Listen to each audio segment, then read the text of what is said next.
Good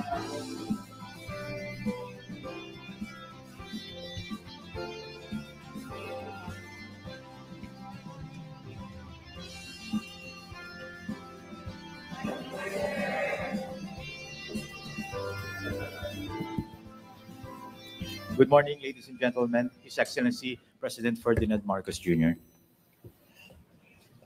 Thank you, Dave. Well, today, very simple.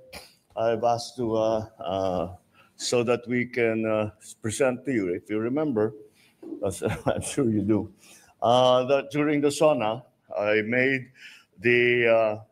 gave instructions for all our different agencies, led of course by DPWH, to give us all of the information on specifically flood control projects that were started, were finished, were in progress from the beginning of my term, which is in 2020, mid-2022 until now. And so part of that process of auditing these projects was to also publicize the list that we were going to get from DPWH. Well, we have done it. We have received the list from DPWH. We, I think, have put it into a form that is accessible to the public. And most importantly, it is in a form that the public can use so that they can first identify the projects, the flood control projects that are within their area, within their barangay, so that they can actually go and look at it. Or if they already have information, they can tell us about it. Kung maganda yung naging project, kung hindi maganda yung naging project, bakit hindi maganda yung naging project, ano naging problema, etc., etc. And that's what the present website is supposed to do. Now, this is the third iteration of this website. We've been working on it. Kahit nung nasa India kami, we were already working on it. And it was, this is the final form of it. And we are very much open to suggestions. If the people want us to put more info or other info onto the website, we will certainly do that. But to begin with, we have I think there will be a video later on to show very simply how the website is being used. I was asked if, again, this is something that everybody can use, and I'm confident that the way that we have done it is very accessible to people. Before we get to this point, can we do the video first? Can we hang on to this? Wait. Let's start from the beginning. Let's start from the beginning, please. Yeah, okay, let's do that. O sige, gawin na natin yan.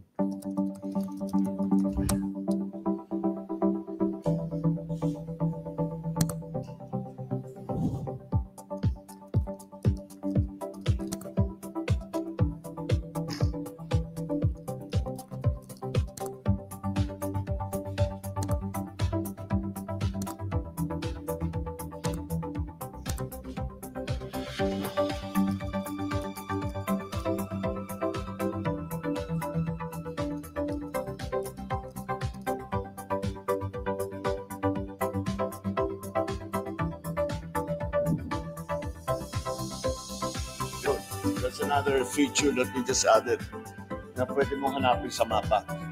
And then, beyond that, this is the street map. Pero maraming overlay yan. May overlay pa yan na satellite picture.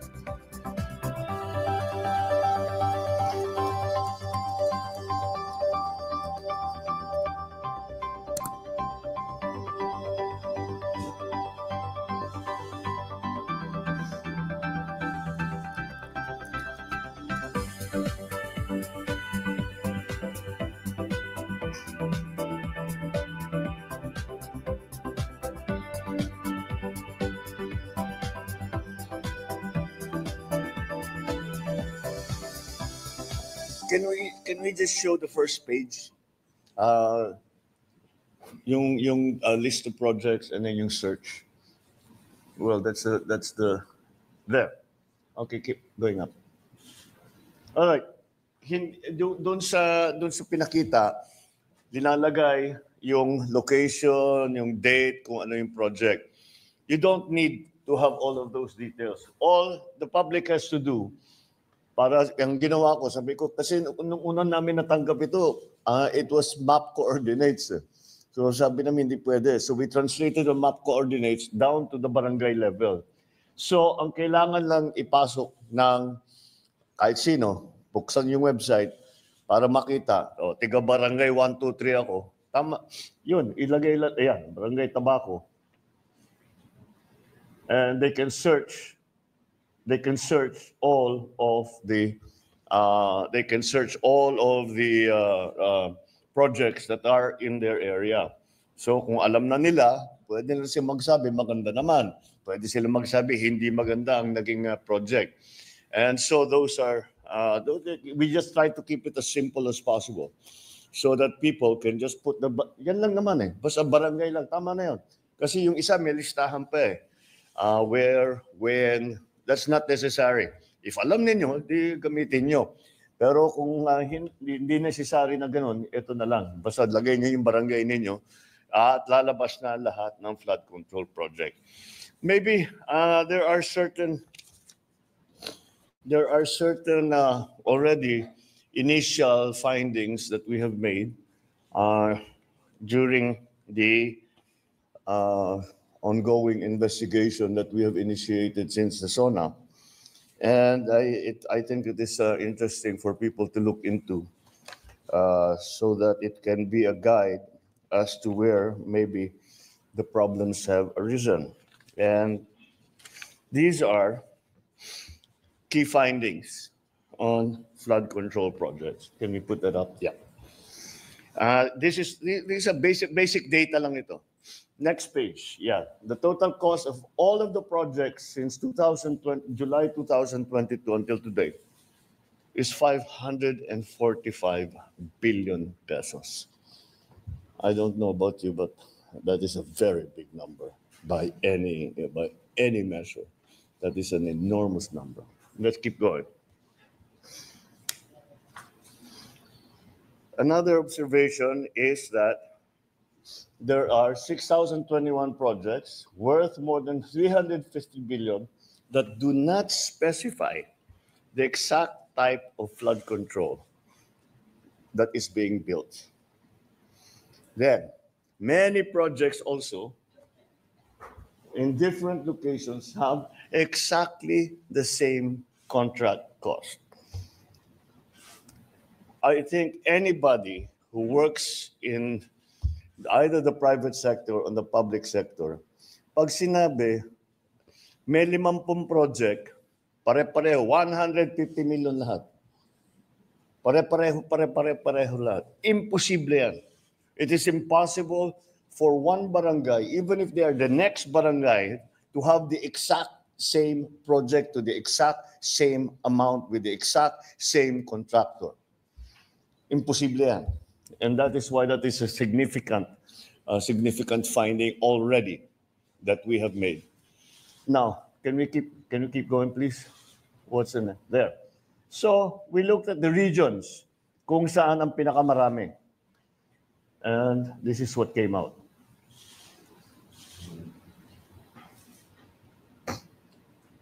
So that's something that we have to dig deeper into. Parang yung NCR, that makes sense. Kasi talaga yung flood problem nandiyan. Pero titignan pa natin yan. Tapos Region 3, well, they're flood prone. But tignan natin why, as opposed to other places that have that are also flood prone. Okay, next.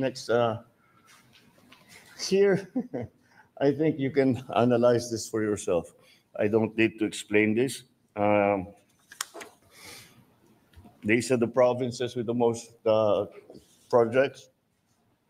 And at the same time, here's a list of the top 10 provinces that are most flood prone, that have been assessed to be the most flood prone.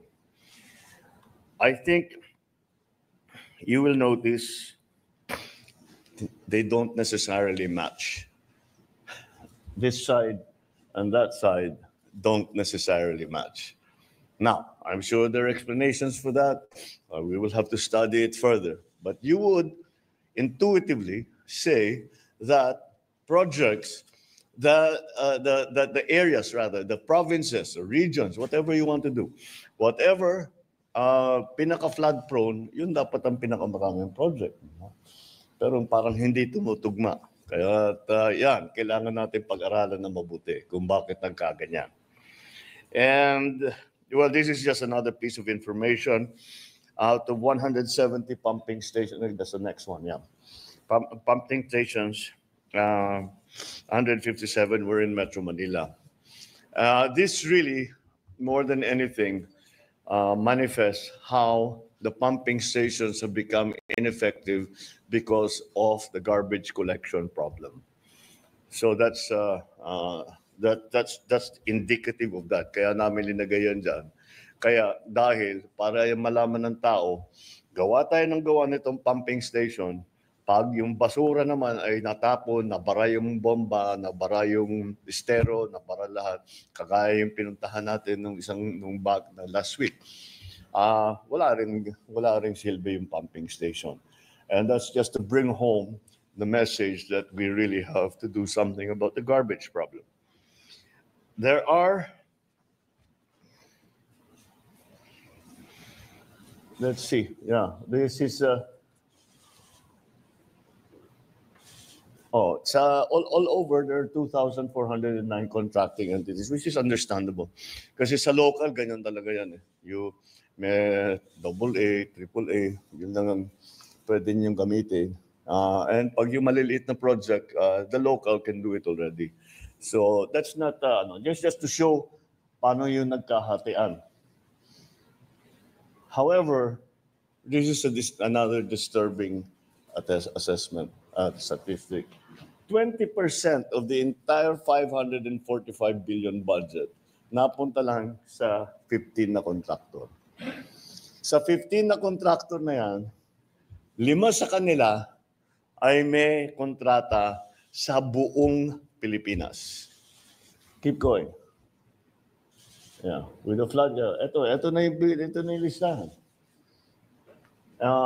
And this is what I was talking about. 5 of these 15 contracts have projects in almost all regions nationwide. Ang justification sa pagpili ng kontratista ay para sasabihin, pagbigyan naman natin yung local. Di ba? Para naman yung mga maliliit na contractor, may trabaho naman sila.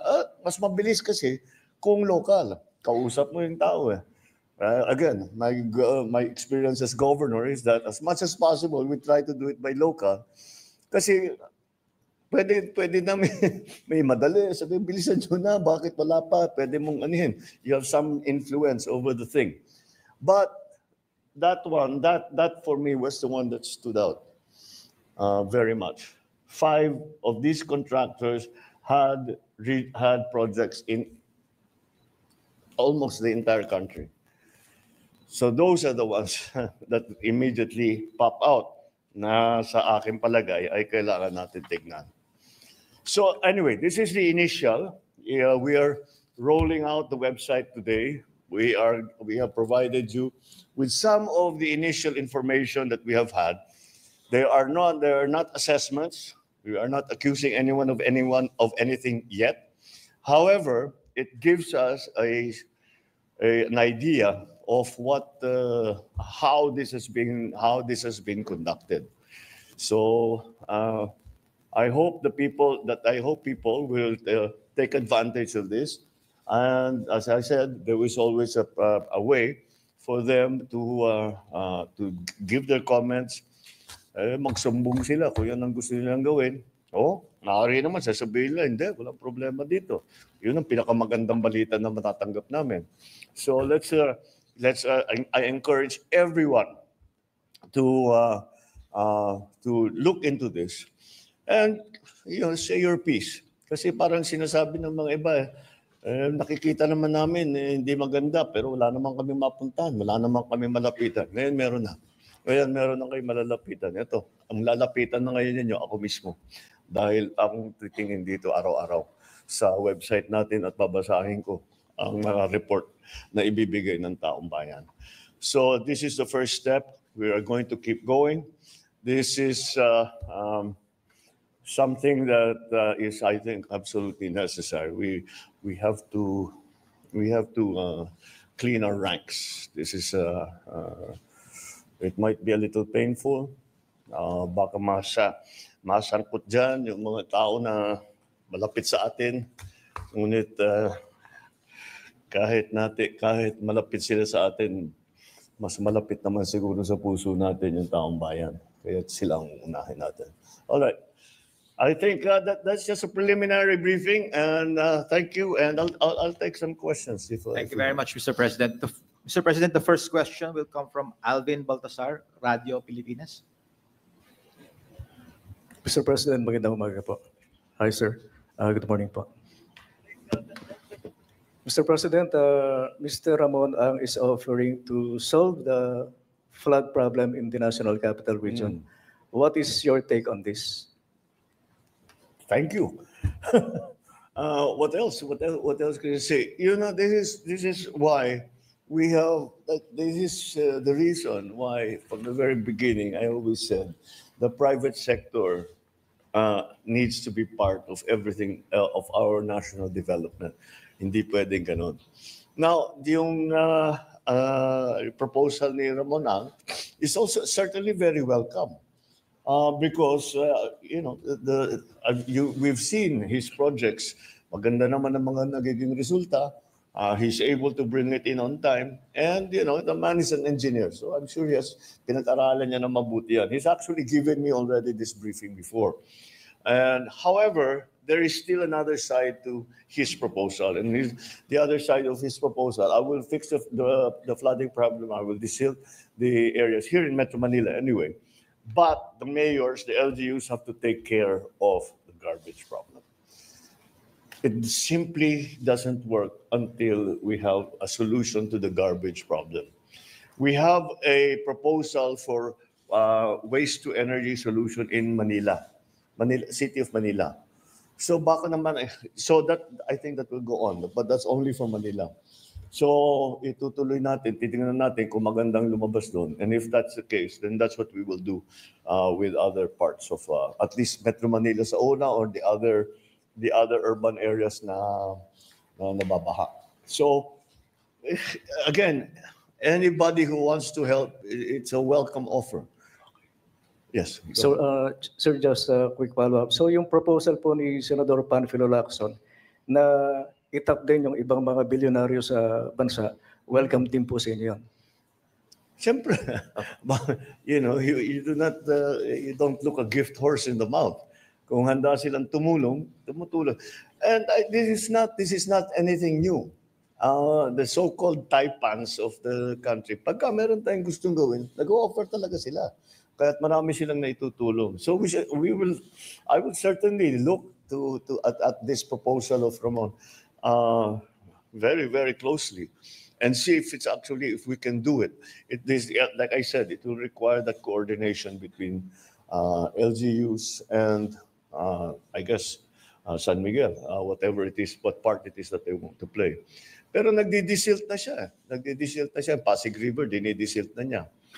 So alam niya talaga yon. So anyway, that's something that that's very welcome, as I said. Any offers of help are always welcome. Maraming salamat po, Mr. President. Thank you. Sir, the next question will come from Ana Felicia, GMA News Online. Good morning, Mr. President. Sir, Senator Tulfo mentioned earlier na isang undersecretary ng DPWH yung reportedly nasibak dahil po dito sa anomalous flood control. Is this confirmed, Mr. President? And sino-sino pa po kaya yung involved dito sa corrupt flood projects po? If we can name them, Mr. President. Now? We just opened the website. No, I need to hear from other people because anong makukuha kong report? Makukuha kong report sa kung sino man, maganda lahat. So I need to hear from people first. And then if there is really something na kailangan sasabihin talaga ito consistent. Ang dami nilang 15 yung project nila, puro palpak. Delikado na yan. Pitignan na namin. But we don't have that yet. We haven't conducted that. If you remember, the DepDev is going to now go into all of that. Pero parallel effort yan.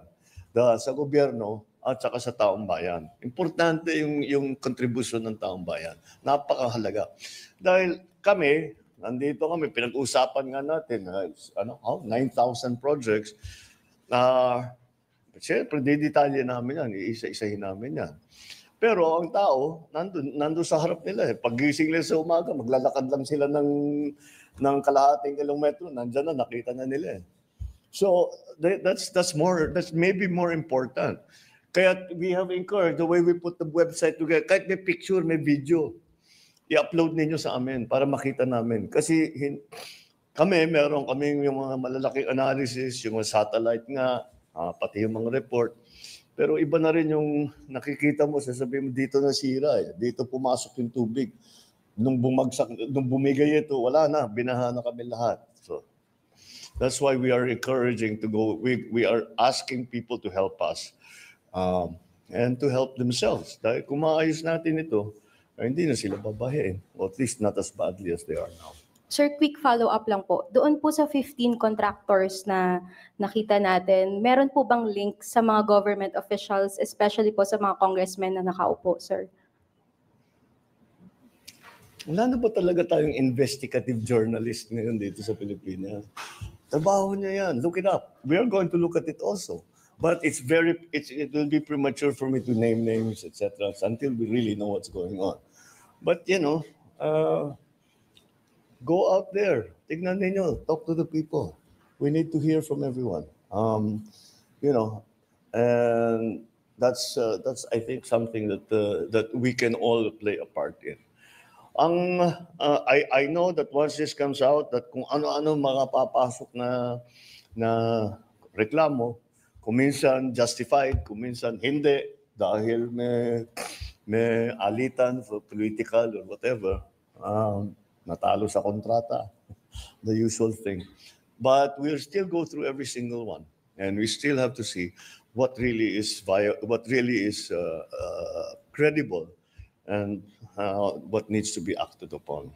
So let's also be fair to everyone. And not say, ito si ganito, ito si ganyan, tanggal ka sa trabaho. Unless we have a good idea of what went wrong. Thank you, sir. Thank you. Thank you, sir. The next question from Evelyn Quiros from Filipino Mirror. Good morning, Mr. Good morning. President. Ito pong presentation niya na website, ito po yung base na po ito sa inventory na sinubmit po ng DPWH. Yes. Opo. Sir, bali, dun po sa presentation niyo, yung may a total cost of 545 billion, 350 po doon is almost 50%. Pwede po ba natin makonsider yun na ghost projects? No. Or hindi naman? We're just starting this process. Remember, we haven't, DepDev is already working on it. The Public Works is already working on it. My office is already working on it. But if I'm to stand up here and then mali si ganito, tapos mali, that's not fair. So let's be circumspect about pointing fingers and shouting at people. Tignan natin na mabuti. Because always remember, the assumption, kasi masama na ba na tao eh. So the assumption, lahat yan maulang kwenta. Hindi totoo naman yun. Meron din maganda. Meron din na buo. Meron naman na nakatulong. So, pero hanapin natin yung hindi maganda, yung hindi nabuo, yung hindi nakatulong, at kung saan napunta yung pondo para doon sa ganung klaseng project. Kung sasabihin natin, it's also possible that palpak yung flood control project dahil climate change na eh. Sa buong kasaysayan ng lugar na yun, hindi pa binaha. Nangyayari sa amin yan eh. Hindi pa binaha. Ngayon lamang binaha dahil ganyan na yung climate change na iba. Ang lakas ng bagsak ng ulan. So, kaya na-overwhelm yung flood control. Wala naman nagnakaw, pero yung specification natin doon sa flood control na yan ay para doon sa pre-climate change na sitwasyon. So we have to be careful about this. Of course, we want to get to the bottom. Of course, we want the people who have taken advantage of the system to pay and to be answerable to the shortcomings that has been demonstrated. And if there is evidence of corruption, then of embezzlement, of any kind of wrongdoing, that's when we will move. But again, we cannot do all of this without the help of the ordinary citizen. We need the citizen to play their part, their civic duty, to report to the government what they see as being wrong. So let's be, as I say, circumspect and maayos yung ating pasok dito. Hindi yung bara-bara na, bahala na. You know what the expression in English is throwing the baby out together with the bathwater. Diba? You choose. You Sir, make sure that you're on good ground. Mr. President, follow-up lang po. Doon po sa SONA, bali yung Regional Project Monitoring Committee po, ay naatasan nyo na yung parang ma-identify yung failures, tapos yung mga hindi natapos, at saka yung alleged ghost projects. Pwede po bang malaman ngayon sa inyo kung sino po talaga yung ahensya na mag-iimbestiga nito, pangkalahatan? Thank you po. It will be DepDev. The regional, they will look at all of this. That's why what the DepDev, for example, can do. For those who are not up to, DepDev is what NEDA used to be. We just renamed it, so it's now called the Department of Development. So anyway, ang gagawin naman ng DepDev, titignan yung papel and see what happened, where it went. Tapos yung mga really very, very problematic areas, siguro papupuntahan nila. But how many areas can they go to? We were talking about 9,000 projects. Hindi nila mapupuntahan lahat. Kaya para sa akin, napakahalaga ang kontribusyon at ang mga komento, ang mga reklamo, ang mga video, mga picture na ipapadala sa atin ng taong bayan. This will not work. This whole process will not work unless people are involved. It is not going to be enough if only government is involved, if only DepDev is involved, if only Public Works is involved, if only the Office of the President is involved. We need everyone involved because, I don't know, 80 million, 90 million pairs of eyes are better than all the eyes in entirety of government. So again, let me stress that it is exceedingly important that people get involved.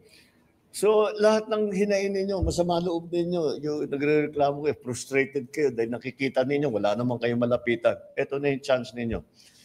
Ito na yung chance ninyo. Meron na tayong website. Ang isusulat ninyo doon sa report, yung tinatawag yung sa na report, ang isusulat ninyo doon sa report, ako mismo ang babasa. Yan ang asahan ninyo. Babasahin ko bawat isa. Thank you, Mr. President. The last question, Mr. President, will come from Maurice Umali, GMA 7. Good morning, Mr. President. Morning. Pardon me if I may have to divert a bit from the issue this morning because this is a breaking story, Mr. President. To be far vessels in Bajo de Masinloc were just water cannoned today. Yeah. And there's a heavy flotilla of Chinese vessels, more than our vessels from the PCG and BFAR.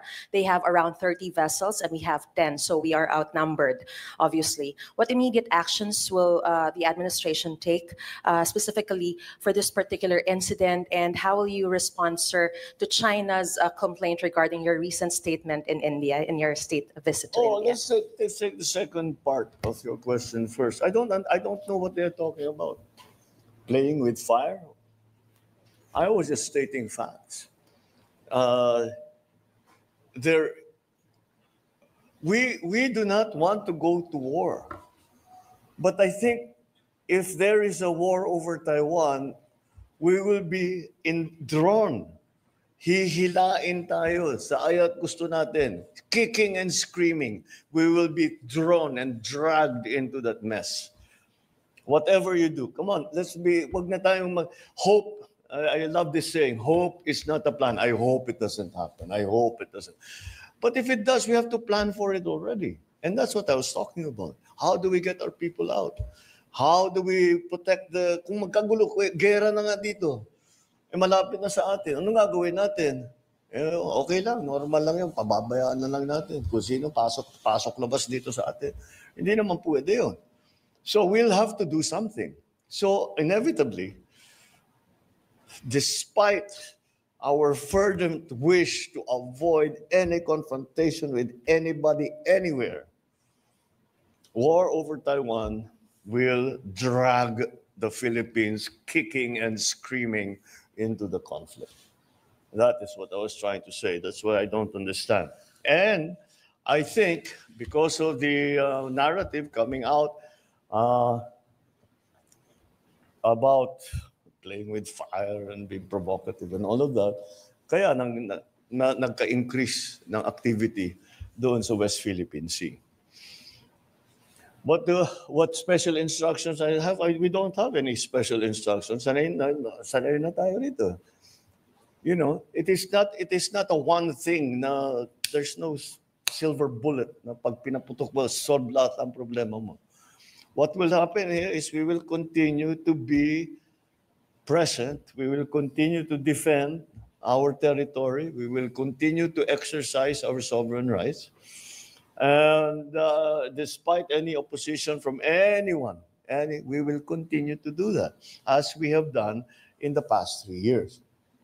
Now, we do not intensify our operations. We just respond. Hindi naman tayo aggressive eh.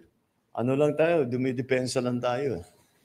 So that's the situation there. Unfortunately, we are, I think, for propaganda purposes, misinterpreted. But the Philippines is not. We are constant in our defense of the territory, of the state, of the population of the Republic of the Philippines. Ganun lang ang trabaho namin. Ganun lang ang aming gagawin. Wala tayong interes na pasukin kahit sino, na puntahan na kahit sino, sugurin kahit sino. Wala tayong ka-interest dyan. Sunsana nga yung ginagastos natin for defense and security, hindi na kailangan. Kung saan-saan natin magagamit yan. We can use it for agri, for housing. We can use it for job creation. We can use it. But we have to do this because we are under threat. We are forced to do this. We do not want to do this. We are forced to do this. We do not want any kind of confrontation with anyone. We want to build a better, stronger, freer, safer Philippines. That's what we are working for. This kind of confrontation does not build a stronger, better Philippines. All it does is continue to defend our country. So Sir, that's I'm a little bit perplexed why it would be characterized as such, as playing with fire. Sir, so right now, our vessels there in Bajo de Masinloc will not be instructed to back out.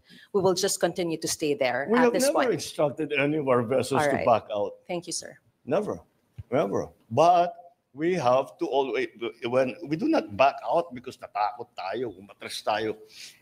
Alam mo, I don't know about other places, pero dito sa gobyernong ito, hindi tayo umaatras sa laban. We are brave. Filipinos are brave. But we do not. Sinong Pinoy na gusto magkagera? Sino? Kahit maganap ka para sa akin, kahit isa. Kahit yung sundalo, kahit yung Coast Guard, ayaw nila ng gulo. So, no. But at the same time, we have a duty to perform. And that is to defend the country. So no, we never back down. We always continue to do. Our uniformed personnel, the Navy, the Coast Guard, the Army, the Marines, all of them, the Air Force, all of them are pledged. They took an oath. And they're just doing their duty, they're performing their mission, defend the Philippines. Yun lang naman ang ginagawa nila. And we will not stop doing it. We will not stop doing it. We will stop doing it when the threats stop. tigil na yung mga threat, we can all sit more safely at home and mas magiging magaan ang kalooban natin kapag ganun ang sitwasyon. Okay? Thank you very much, Mr. President. All right. That concludes our press conference this morning. Thank you very much, ladies and gentlemen. Maraming salamat. Salamat. Thank you.